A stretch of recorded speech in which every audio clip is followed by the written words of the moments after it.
Olá! Hoje vamos falar um pouco sobre o que aprendemos em Zoo 3. Para darmos início, vamos falar sobre os equinodermatas, que são animais estritamente marinhos e atualmente possuem 7.300 espécies vivas conhecidas. Seus principais representantes são os pepinos do mar, as bolachas da praia, estrelas do mar, lírios do mar, ofiúrios e ouriços do mar. Como características gerais desse grupo, podemos destacar que eles possuem ovos oligolésticos e clivagem radial. Suas larvas têm simetria bilateral e forma de vida planctônica. Já os adultos têm simetria radial e forma de vida bentônica. Eles também são triblásticos, com cavidade celomática. Também são acéfalos, não segmentados e deuterostômios. Possuem uma superfície aboral e outra oral, como mostrado na imagem. As classes desse filo são Asteroida, Holoturoida, Crinoida, Ofiuroida e Equinoidea, que é dividido em equinoides regulares, que são os ouriços do mar, e irregulares, as bolachas da praia. Vou falar também de forma rápida sobre o filo Hemicordata. Eles são animais marinhos de pequeno porte. Esse grupo já foi classificado como cordados, por possuir fendas faríngeas, mas atualmente não é considerado um cordado verdadeiro, pois não possui notocorda. Filo cordato. Esse filo é formado pelos animais primitivos, que são os protocordados, os peixes, na qual falaremos mais à frente, anfíbios, répteis, aves e mamíferos. Suas principais características são as fendas faríngeas, notocorda, cauda pós-anal e tubo nervoso central, celoma vertebral, cânio anterior, cérebro desenvolvido e coração ventral. Dentro do filo cordata, temos o subfilo Urocordata, que são animais tunicados e marinhos, possuem notocorda apenas na região caudal da larva e não possuem coluna vertebral e crânio. Seu principal representante são as assídeas. O outro subfilo é o Cefalocordata, na qual possui animais marinhos lanceolados que vivem enterrados. Esses animais possuem notocorda da cabeça até a cauda e está presente da larva até o adulto. Possuem também cirros, protonefrídeo e fendas branquiais, e não possuem coração. Seu principal representante são os anfioxos.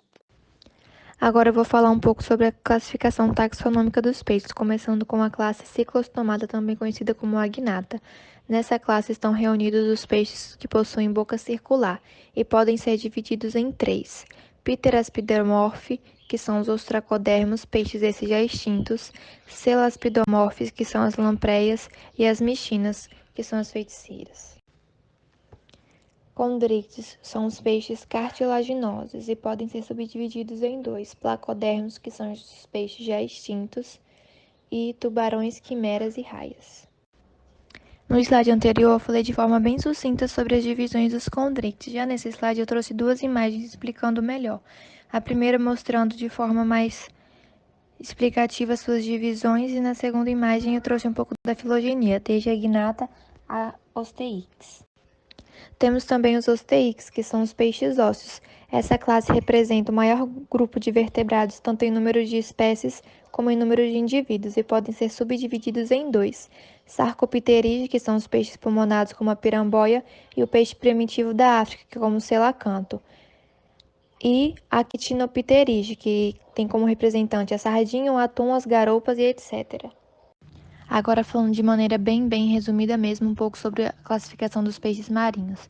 Temos a ordem Acipensieriforme, que é representada pelos esturjões, peixes com parte do corpo cartilaginoso que possuem opérculo; a ordem Polypteriformes, que é representada pelos birchis, que apresentam muitas nadadeiras dorsais; e a ordem Amiformes, que é representada pelas âmias, peixes com aspectos primitivos.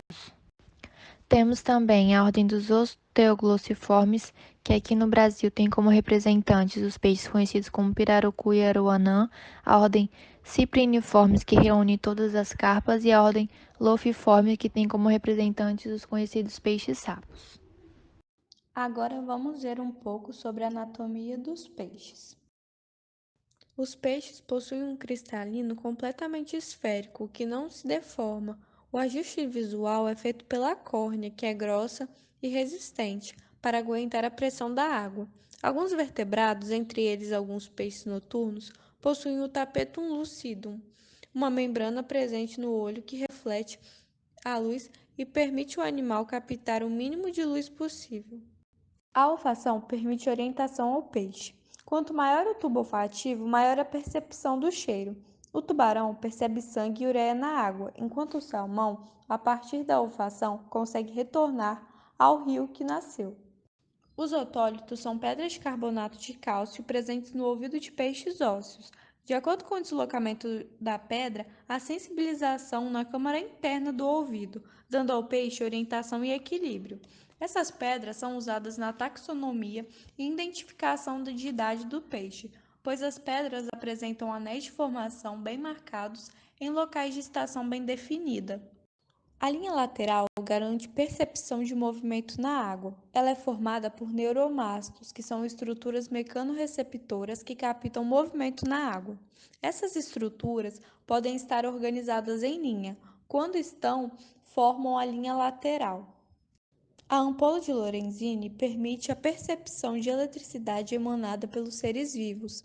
São poros preenchidos por proteínas que se deformam diante da eletricidade, sensibilizando as células que revestem o poro, criando estímulo no sistema nervoso. Os tubarões são eficientes caçadores. Isso deve pela visão e excelente olfação, podendo detectar sangue e ureia, como já foi dito. A sua linha lateral que o permite perceber movimento na água, e a ampola de Lorenzini, que capta a eletricidade emanada pelos seres vivos. Outro órgão presente em peixes é a vesícula natatória.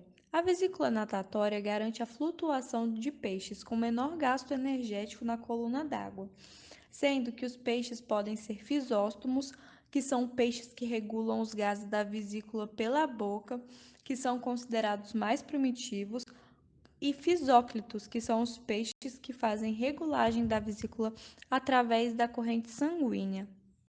Já o aparelho de Weber são modificações nas vértebras anteriores de alguns peixes, responsáveis por conduzir vibrações sonoras da vesícula gasosa para o ouvido interno, permitindo que o peixe perceba a vibração da água. Sistema circulatório. O sistema circulatório dos peixes é um sistema simples, ou seja, o sangue passa apenas uma vez por ciclo no seu coração. E é um sistema fechado, pois o sangue passa apenas nos vasos e não tem outras cavidades. Os peixes apresentam um coração dividido em duas cavidades, sendo elas um átrio e um ventrículo. Sistema respiratório. A respiração dos peixes é completamente branquial. As brânquias ou guelras facilitam a respiração aquática. A água entra pela boca do peixe e vai até as guelras. Aí o sangue recebe oxigênio. Depois expulsa o dióxido de carbono pelos opérculos, que são, na realidade, os buracos que se encontram de cada lado da cabeça do peixe. A piramboia é uma espécie americana que ocorre no Brasil. É a única que realiza respiração pulmonar. Ao nascer, respira por brânquias. Após algum tempo, essas estruturas vão ficando menores e a piramboia inicia sua respiração pelos pulmões. A reprodução dos peixes é uma reprodução sexuada, mas há diferença em relação à sua fecundação. A forma com que os filhotes nascem pode ser classificadas em vivíparos, onde o desenvolvimento do embrião se dá dentro do corpo da mãe. Por isso, normalmente a prole desse tipo de animal é pequena. Os embriões se alimentam e recebem oxigênio por meio do sangue materno. Ovíparos. A fecundação é interna, mas a fêmea não carrega os embriões. Os filhotes se desenvolvem fora do corpo da mãe, dentro do ovo, que são liberados no ambiente, que contém os nutrientes necessários. Mais de 90% dos peixes recebem essa categoria. Ovovivíparos. Ocorre uma combinação dessas duas formas, isto é, os filhotes se desenvolvem dentro do ovo e dentro do corpo da mãe. Na hora do nascimento, os filhotes saem do ovo. Tipos de fecundação. Os condrictes têm fecundação interna. Os espermatozoides são passados para a fêmea através do clasper e se reproduzem de três maneiras. Em algumas espécies, a fêmea dá à luz aos filhotes já formados. Em outras, os filhotes crescem em um ovo dentro do corpo da mãe. Os ovos ficam retidos no oviduto da fêmea, mais precisamente em um saco vitelínico, e posteriormente ocorrerá o nascimento.